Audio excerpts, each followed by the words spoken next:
I, 24F, quit my job to be a stay-at-home wife a couple of months ago because my husband, 25M, was working 2 jobs and I felt like I needed to hold down the fort at home. I was working as a receptionist and wasn't making much anyway, so it was an easy call to make. He took up a second job because he wasn't satisfied with his income in sales, so he took up a job for the evenings as well and wouldn't come back home until really late. My husband and I have been married for 2 years and have been together since we graduated. Neither of us comes from a particularly well-off family, and once we graduated, we were on our own. My parents had made it very clear to me that I needed to make my own money because now, it was time for them to save for their retirement and they couldn't keep funding me anymore. And I was okay with that.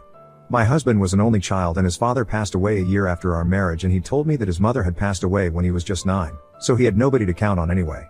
It took us a while to become financially stable. But for the past couple of months, we had been doing reasonably well. I used to feel bad because my husband was working 2 jobs, so I quit mine and started doing all the household work, so he would have a nice home to come back to after a really long day of work. This had been going on for a couple of months and I didn't think that there was anything that I needed to be suspicious of. However, a lady claiming to be my mother-in-law showed up at my door while my husband was at her just a couple of days ago, and that changed everything. I'll call this woman Sally. She looks around the same age as my mother-in-law, and she matches the few photos of my mother-in-law that my husband still has in old photo albums. I was shocked when she introduced herself, but there was no time for explanations because she just barged into the house and told me that she had something very important to discuss with me. She brought out a bunch of photos and spread them out on the table before I could say anything, and then she dropped a bombshell on me by telling me that my husband was apparently a sugar baby for a couple of women, and that's what he spends his day doing. She showed me the pictures and sure enough, all of them were of him being hugged or sitting close by women I didn't recognize. And all of them looked a couple of years older or around the same age as Sally. I didn't even know what to say, but Sally powered through and started telling me that she was sorry to barge in this way, but she had to come to me as soon as she found out. She told me that she knew that I'd probably been told by my husband that she was no longer in this world. But that was not true, evidently. Apparently, my husband's parents had been divorced because of my father-in-law's infidelity. But my husband chose to live with his father all year round after he turned 13, even though they had partial custody. She found out in a couple of months that this was because my husband had taken up smoking pot at that age and was in very dangerous company. His dad was working most of the day, so he didn't have enough time to keep an eye on his son, and even though Sally insisted that he at least try to be more actively involved in his son's parenting, he didn't seem to care much and said that he would get out of that habit eventually. That didn't happen, and by the time my husband was supposed to be in college, he had become a total stoner, his grades were slipping and he had no prospects whatsoever. This led to a lot of fighting in their family, and my husband decided to cut her off because he didn't like the fact that Sally tried to intervene and get him out of his habits. He did clean up his act eventually because he didn't want to get caught in college with pot, since that would lead to a lot of legal trouble for him. But he never spoke to his mother again, and after a couple of months, she stopped trying to get through to him too. He pretended that he didn't have a mother at all because of their bad relationship, which is why he lied to me. She told me she found out about me just recently and had to do a lot of stalking and digging to find out where I lived. Apparently, one of the women who had been spending time with my husband had told her friends about it, and that's how Sally found out. She said that she found out through a friend of a friend, and when she saw a photo of them, she realized instantly that this was her son. She knew that he was married and had been for quite some time, so she decided to go looking for me and tell me the truth. Because she was sure that her son hadn't told me anything, and she was right. I was in shock because everything that she was saying was just a lot to process. In one afternoon, I found out that not only was my mother-in-law well and alive, but I also found out that my husband was entertaining other older, rich women for money and not actually working 2 jobs like he had told me. I was disgusted because I thought that my husband was an honest man, but that was not the case, and I felt like I barely knew him after Sally's revelation.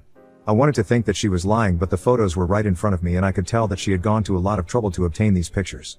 And there was no way that she would be lying to me about something like this. She stood to gain nothing. I thanked her for what she did, and then she left me alone to think about this for the rest of the day until my husband came back home.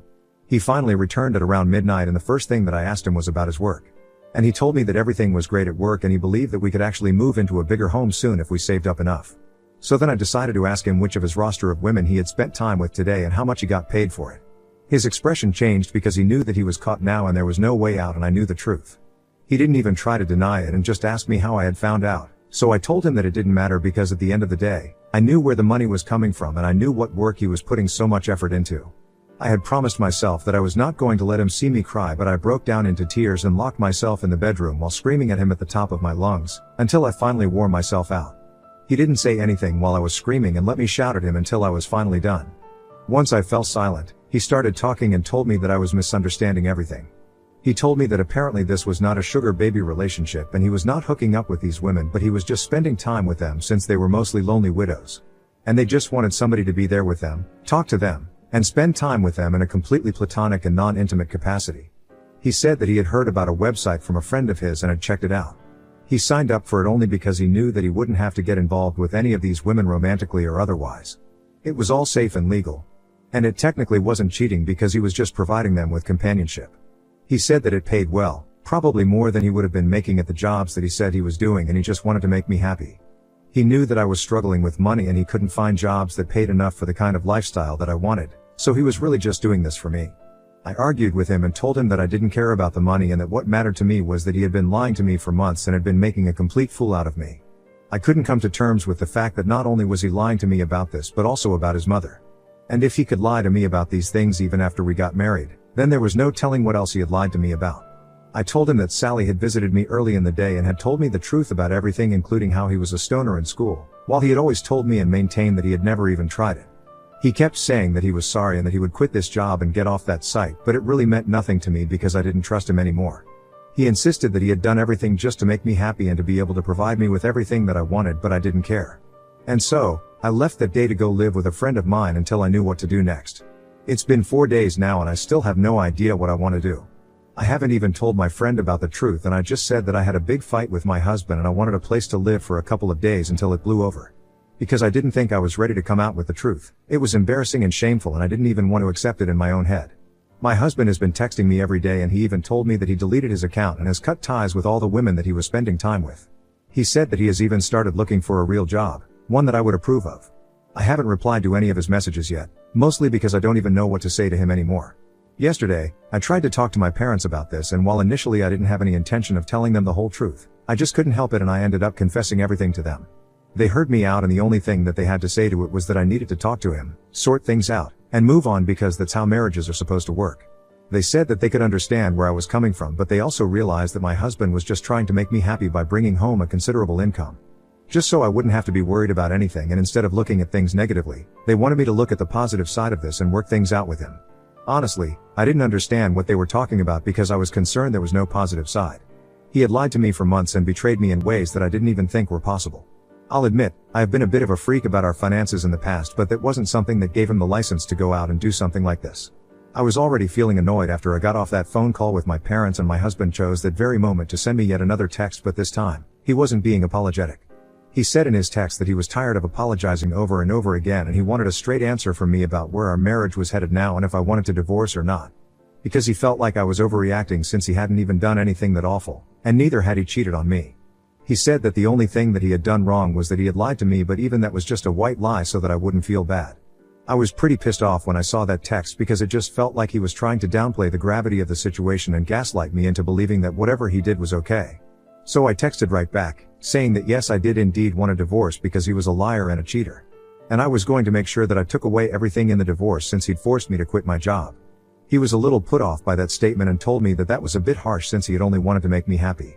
And then he told me that he didn't want a divorce, and even if it did end up happening, he didn't think that it was fair of me to ask for everything. Apparently, I'd always been the one going crazy about our finances and hounding him about money, so I was the one who drove him to this. To be fair, I was just concerned about the future, which is why I was always worried about money, and perhaps it was a little too much for him to handle. I didn't mean to free him out with my own paranoid nature, but that's just how I have always been wired. But now, I feel like this might be partly on me as well for freaking him out and pushing him into a corner. At least that's what he's making it, mental or emotional state. Ida for freaking my husband out about our finances? Update 1. Hi, folks. So I would just like to take a moment to thank everybody who commented on my original post. It really means a lot to me that some of you took the time to actually go into details and everything about your opinions. And thank you to just everybody who commented for all the support, because heaven knows I needed it. It's been a week, and a really difficult one at that, since I left my house and my husband. A couple of days back I finally found the courage to tell my friend the truth about why I was living with her, and it's safe to say that she was scandalized. Her reaction really made me believe that I was not just going crazy and my parents and my husband were actually trying to gaslight me into believing that all of this was somehow normal and forgivable. She told me that I needed to file for divorce at the earliest and gather all the evidence that I can against him, which might be easy because Sally did leave me with her contact info and I can just reach out to her if I need help. My friend even offered to put me in touch with her parents' divorce lawyer, and I think I might go ahead with that option since her mom got a pretty hefty payout in alimony. So I think that's the best choice for me, especially since both her mother and I have been wronged by our husbands who chose the company of other women over us. At least her father had been caught cheating with just one woman. I don't even know the count for my husband. My friend also encouraged me to speak up about this to my other friends, in case I needed more help. I don't think I would need it, but I just want to get this off my chest. And I think talking to my friends would help because keeping this secret from everybody has really taken a toll on my mental health. When I told my friend that I was feeling embarrassed and ashamed of what had happened, she said something that really made me feel a lot better about this situation and put everything into perspective. It was also something that a couple of you in the comments had told me already. And it was that I was the victim here, and I didn't do anything wrong.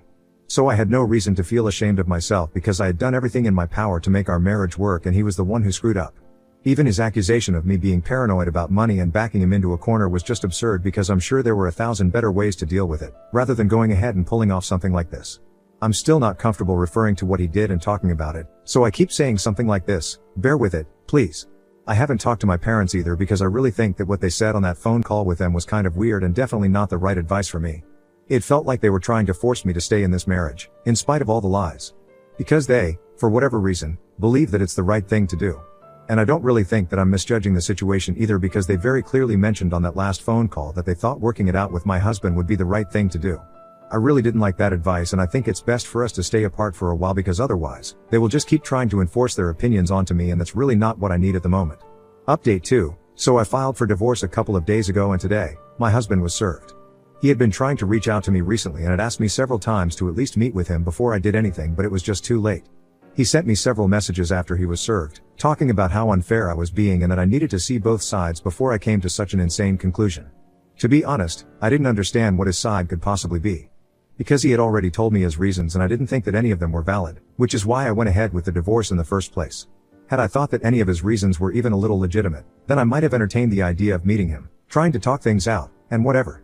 But I couldn't think of anything that he could say that could possibly make me forgive him at this stage. He had lied to me about too many things for me to just get over it.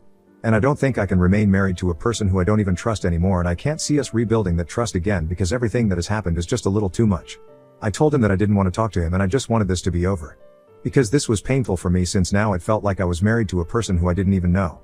And it was as good as having been with a stranger for these past couple of years. He sent me another text saying that we could still work things out and he had been looking into marriage counselors for us. But in my opinion, it was he who needed therapy. Because so far, he had always just taken the easy way out. From whatever Sally told me, and also the fact that instead of just sticking to his job and working hard, rising through the ranks, he chose to do something so extreme and then even tried to blame me for it. I was very clear with him and I told him that no matter what, things would just never work out between us ever again and he needed to accept that. He lost me because of his own stupidity and now, there was nothing he could do to win me back over. Even if he turned into a better person overnight, I wouldn't be able to trust him. That's just how badly he had screwed up. After that, he didn't say anything and that was the end of our conversation. But on a slightly happier note, I have started looking for a job because I have to support myself somehow and I don't really think I will be able to afford a lawyer if I don't work. I know my parents aren't going to help because they haven't even tried to talk to me after that phone call and I don't expect them to help either. I do have some money set aside but that won't last me very long, so I'm back on the job market and I even have an interview in a couple of days. My friend has been really kind to me and has even let me borrow a couple of her work outfits because I had only brought casual clothes with me. She told me that I don't need to worry about paying rent and stuff until I'm back on my feet. And I feel incredibly lucky to have such a great friend like her. Update 3. So that's just 3 days to go before the first negotiation session for the settlement and alimony and today my husband showed up at my friend's place to try and talk to me in person because I wasn't responding to his texts. I was in the middle of doing laundry when my friend told me that my husband was here and even offered to force him to leave, in case I didn't want to talk to him. But I decided that I was just going to have a conversation with him and be done with this, once and for all. Because I was getting pretty sick of having to tell him the same thing over and over again, that we couldn't get back together and we couldn't work things out because what he did was unforgivable to me. So my friend confined herself to the bedroom, while my husband and I talked in the living room. Yet again, he started off by apologizing to me and I cut him off and told him that there was no need for this because this would just make it 10 times harder for me to go through with the divorce and that's the last thing that I needed. I told him that I wanted him to understand that whatever he did was not okay with me. And no matter how much he apologized, it wouldn't make things right again and it definitely wouldn't help because I just couldn't trust him again. And trying to work on a marriage where I didn't even trust the guy I was married to seemed pretty meaningless to me. So he needed to stop contacting me every couple of days, trying to get me to change my mind because it just wasn't going to work. And then, he started crying and told me that he loved me and he just wanted me to forgive him this one time. It was really hard for me because I loved him too, but I couldn't forget him at the cost of my own dignity. Then we went silent for a while, after which he got to his feet really abruptly and wiped his face. And then he told me that he'd see me with his lawyer in a couple of days and stormed out of the house. I was kind of shocked, but I guess he finally realized that crying and begging me to take him back was not going to work anymore. I was sad after he left, but mostly just relieved because this just meant that I could go all out and I wouldn't even have to feel bad about it. Because now, we are officially over. So yeah, I guess I will see him in court.